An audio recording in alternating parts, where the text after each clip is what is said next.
What's up YouTube, Joe here from Zephyrwargames, and I'm bringing to you guys a deck update to Gammamon post BT25.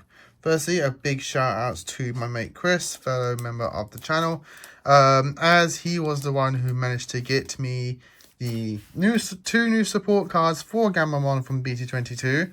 Our current locals is running slow. We're having some delays on getting BT22, but lucky he managed to go to another pre-release and get me some commons, which is absolutely fantastic. Thank you very much. So the deck hasn't changed drastically too much, as we literally only got two new level 4s for the deck in the forms of Chaos Gammamon and Resin Gammamon. In my opinions, only one of them is workable in useful currently in the build. It sounds really harsh. In terms of my build and my playstyle, I felt like only one of them is warranting to add into the deck currently. But I will be going over the other one as well, and giving my quick thoughts as well at the end as to how they're good, how they're useful in the deck. So it's not just like a quick small update video to a deck. So you got a bit more content in the video. So before I get into it, if you enjoy, give us a like and subscribe down below. Ding that notification bell, because if you enjoy person's content here on YouTube, you don't want to miss out on that content, and that notification bell helps prevent that. All of the support is greatly appreciated, and thank you guys so much for doing so. So with all that said and done, let's get into Gammamon. So we've all seen these cards so much here on the channel, that's all my fault. But so I will breeze through essentially all the old cards, and just mostly talk about the two new cards and why they're good for the deck, what they do, and everything of that nature. So we're playing 4 copies of the BT21 Gammamon for the draw 1 when swinging if you are a Gammamon name or hero text. We are playing 4 copies of RB1 Gammamon for the on-play search and 2k inherent if you're Gammamon text. 4 copies of BT21 Gammamon for the 2k inherent and the potential ability to warp Digivolve. 3 copies of the LM16 Gammamon, Dark Gammamon, for the all turns if other Digimon is deleted by an effect. Or if by an effect, this Digimon can Digivolve into a Gamma text and trash without paying the cost, and inherent to play a hero Monocard on delete. And we're taking 1 copy of the BT8 Gammamon for the potential ability to draw if you play a Tamer while it's in play, but also for the inherent of when attacking pop something 3k or less if you're 6k or more. For the last of the level 3s, we're playing 2 copies of the LM Pokemon for additional forms of searching and additional forms of protection on your field. Moving on to the champions, we're playing 4 copies of Guru's Gammamon from BT21, a security Digimon that can play itself if it's checked in security, with an on-play when Digivolving by placing a Digimon card with Gamma in its name or hand for trash. You can pop something that's level 4 inherent retaliation. Still the best champion in the deck. But now we're going on to the new card, 2 copies of Chaos Gammamon from BT22. In my opinion, this is the best of the 2, and essentially could go in all variants of the deck. The other one is okay, but it mostly just goes in one form of the playstyle of the deck, which I'll again get to later. So what this card does is it can evolve on a Gammamon for 2 memory, which is fantastic. Then it can, when attacking once per turn, by placing 1 Digimon card with Gammamon in its name from your hand as is Digimon's bottom evolution cards, draw 1 card. The inherent is jamming.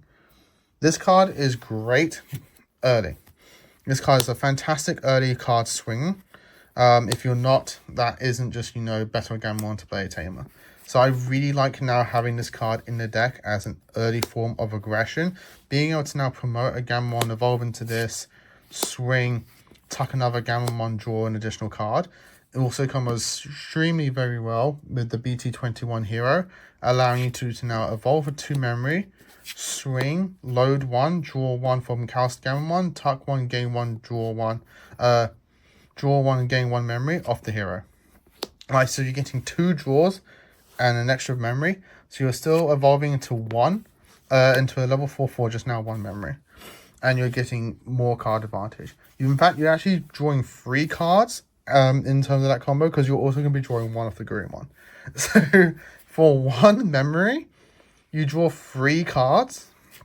It's so much draw power. Potential draw power just off the Gammamon. The inherent also just having you jamming, just naturally, means you can actually potentially make a build where you're just super aggressive with BT10 kind of Icemon, and you don't need to like huge DP. You're now like just surviving checks and security. You naturally were just surviving checks anyway, because once we get to level 6, we can become massive. But depending on the build and your play style, you can actually now do aggressive early checks safely because of the inherent jamming. So I think House Gammamon is absolutely fantastic, and something I'm going to be trying like maybe 2 of. Well, maybe. It's a 2 or definitely. Who knows? Maybe it can go up even more, depending on how like well it performs. But like currently, I'm going to be testing it as a 2, and I definitely want to advise people trying it at 2. I think 2 is always a safe number to try something, and then you can see if it performs really well for you. You can like bump it up, or if it doesn't really perform too much, you can lower it down or just take it out completely. For Battle Gammamons, we're playing 2 copies of BT21 and 1 copy of RB1. This is my current ratio for Tamer players. I think 3 Tamer players in this deck is fine. I don't really see the need for having any more, especially when you have the on delete from the LM Gammamon as well, playing new Tamers. But I'm quite liking this ratio, as if I get this early, I actually quite like having a level 4 that has raid.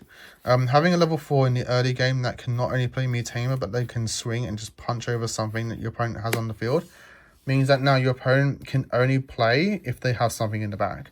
If they don't have something in the back, or if they didn't, and they just had to like hard play a searcher, being able to go second, promote, evolve, play Tamer, swing, raid, means that you're really pushing them back so hard. And then you're just getting further aggression. You're drawing 3 additional cards as well off your egg. So you're just netting so much advantage, while your opponent is just even further down in the dumps, so to speak. The last of the champions in the deck are just playing as 1 copy of Blitz Battle Gammamon.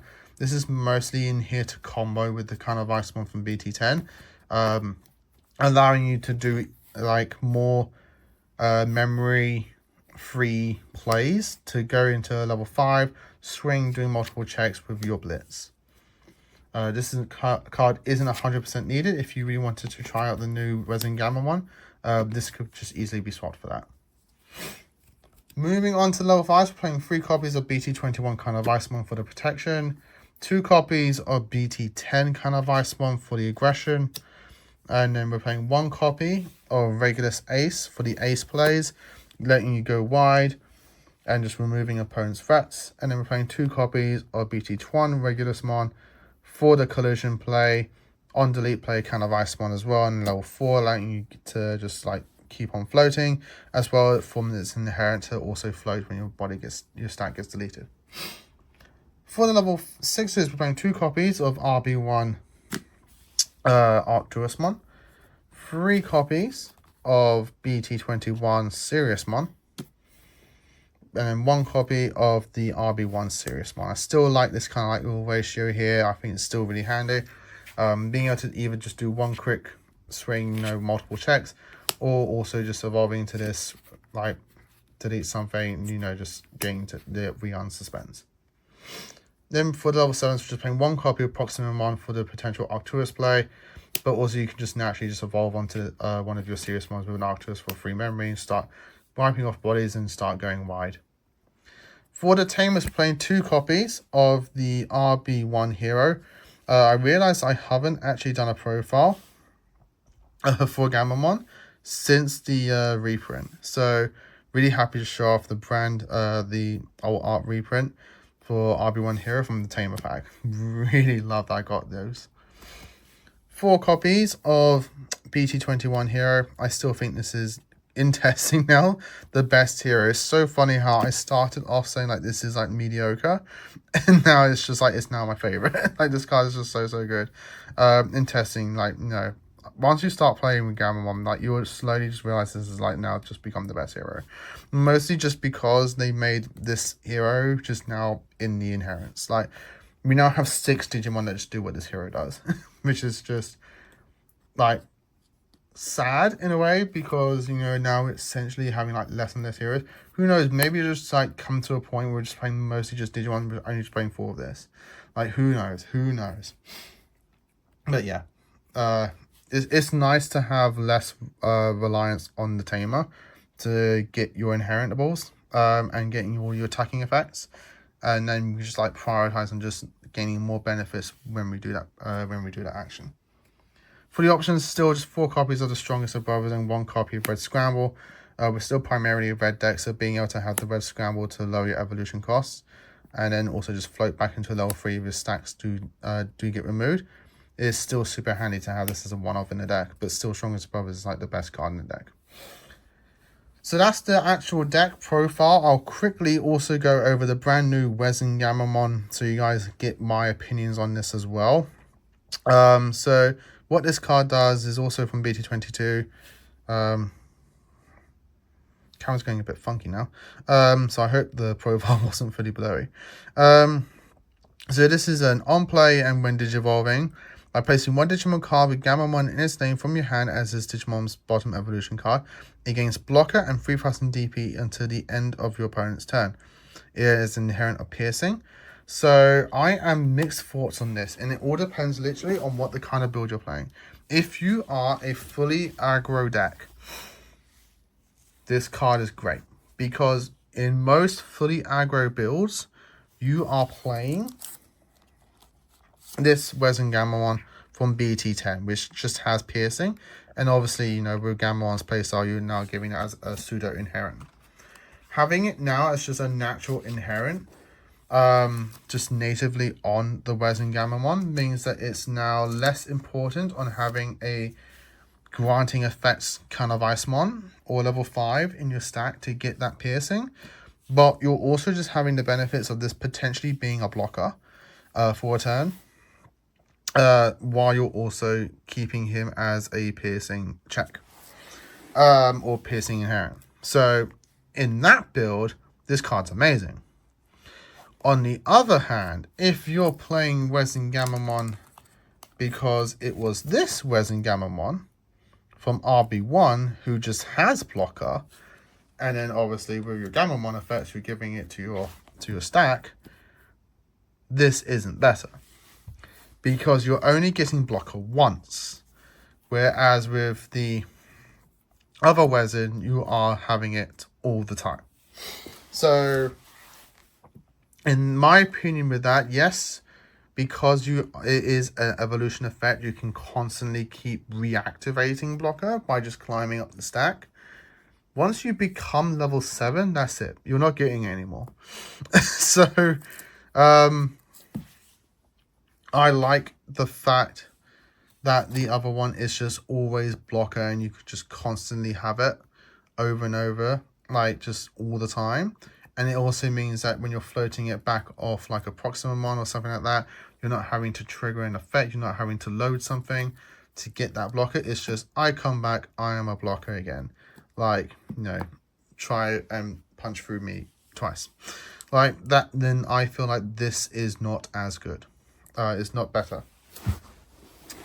As I'm saying all this though, there is potential funny plays with something like Medieval Gammamon, who can keep triggering his when digivolving effect if something gets played. So if you have a whole stack with a granting level 5, you can not only just delete something with Medieval Gammamon, but you're also just gaining 3k DP and blocker again. So there is potential funny things you can do in funny builds where this card just becomes nuts. But in terms of like literally just playing Gammamon as it is, if I needed a blocker, I am not playing this one. I'm playing the RB one. If I am playing Gammamon and I need something to give me piercing, a piercer, then I'm definitely playing this one over the BT10. So that's my thoughts on Wezen Gammamon. In terms of House Gammamon, he's literally uncomparable to all the others. Like, they're all basically doing something different. So literally all just depends on what you want. So that's my profile on Gammamon and my also overview on the new cards for the deck. Hope you all enjoyed it. And I hope my explanations and my reasonings for the new cards is satisfaction or suffices you, or is helpful. If you have any questions, though, do post them down below. I'm more than happy to answer any questions, especially in Warms Gammamon, as I still really love this Digimon. I still really love this deck. So as always, guys, like, comment, and subscribe. Till next time, as always, stay safe, and of course, happy dueling.